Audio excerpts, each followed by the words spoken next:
Dr. Manju Anup. She is a very experienced glaucoma surgeon from Giridhar Eye Institute, Cochin. Please take over. A very good morning to all. Thanks to Dr. Kiran and KSOS for the invite. So I'll be talking on the role of laser peripheral iridotomy versus lens extraction in PAC and PACG. As you all know, there is a significant amount of iridotrabecular contact in different stages of primary angle closure disease, and it causes a direct iridotrabecular contact or secondary to an iridolenticular contact. Both laser peripheral iridotomy and the lens extraction will remove the iridotrabecular contact to a great extent if it is appositional, but both of them do not have a role if the closure is synechial.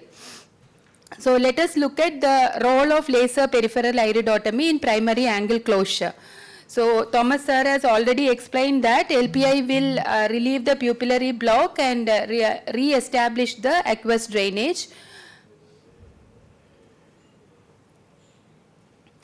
So this Vellore Eye Survey on 5-year risk of progression of primary angle closure to primary angle closure glaucoma, they have found that 1 of the 9 who underwent LPI progressed compared to 7 of 19 who refused LPI in PAC cases.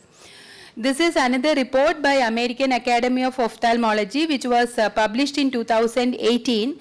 The authors have looked at the effect of laser peripheral iridotomy on anterior chamber angle width, intraocular pressure control and disease progression, and also clinically relevant short and long-term complications of LPI.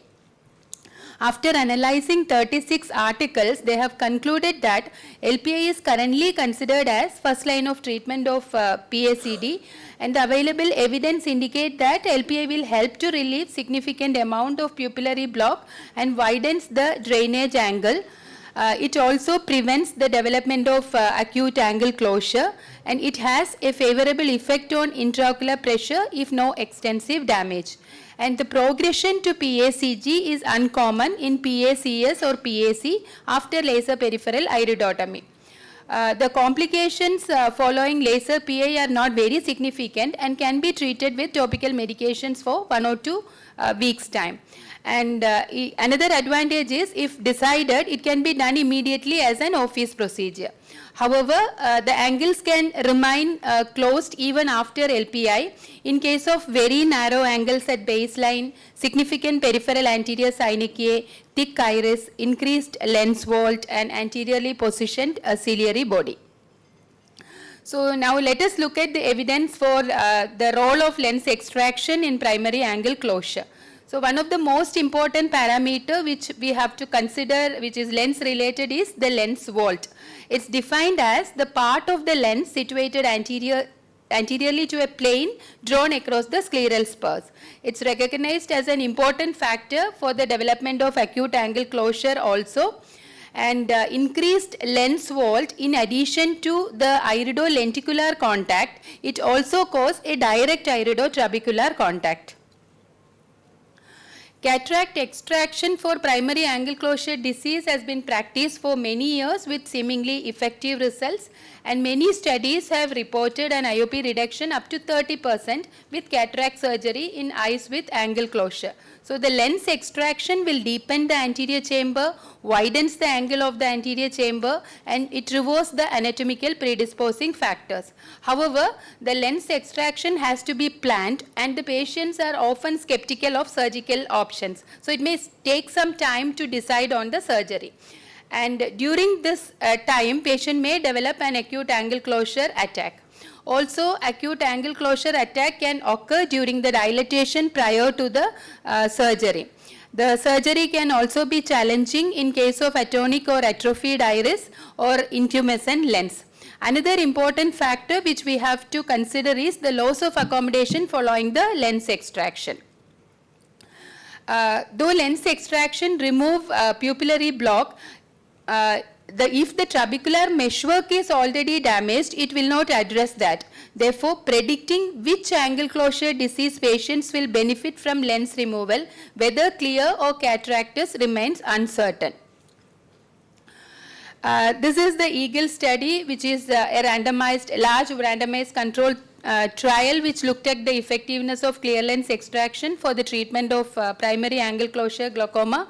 I'm not going into the details of the study. And this is another review article which was published in Survey of Ophthalmology regarding the role of clear lens extraction in eyes with primary angle closure and primary angle closure glaucoma. They have all included the EAGLE study also in their analysis. And they reported that though it is evident that clear lens extraction is beneficial in eyes with primary angle closure and primary angle closure glaucoma, it's technically challenging and should be performed by experienced surgeons who not only master the procedure but also able to deal with the complications. So now let us look at the evidence literature for the LPI versus lens extraction in primary angle closure. This study analyzed around 35 parameters including the lens vault, choroidal thickness, anterior chamber angle and iris specifications such as iris curvature. And they found that after lens extraction, all parameters of the anterior chamber angle were comparable to the healthy control. And after LPA, though there was an increase in the anterior chamber depth and a decrease in the lens vault, the results were comparable to the healthy control only for the iris curvature. This was a meta-analysis of phacoemulsification and laser peripheral iridotomy in the treatment of primary angle closure glaucoma, which was published in 2023. They found that phaco could effectively deepen the anterior chamber and inhibit the mechanism of angle closure, and it did not cause additional endothelial cell damage. There was a significant IOP reduction in the phaco group compared to the LPA group, and there was no significant difference in BCVA between the two groups.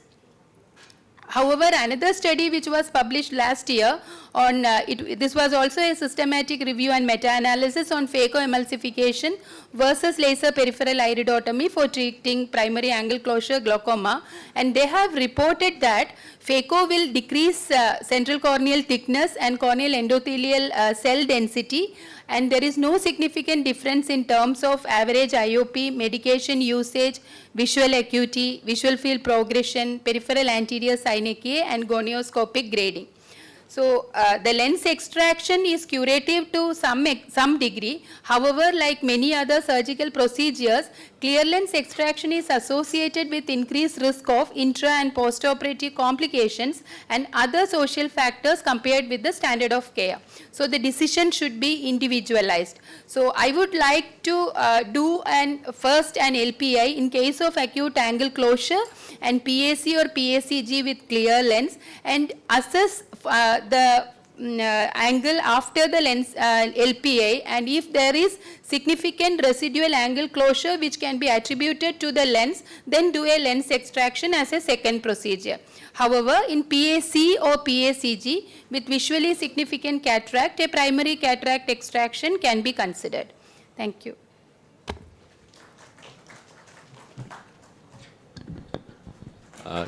The next we'll have Dr. Kiran from Precise.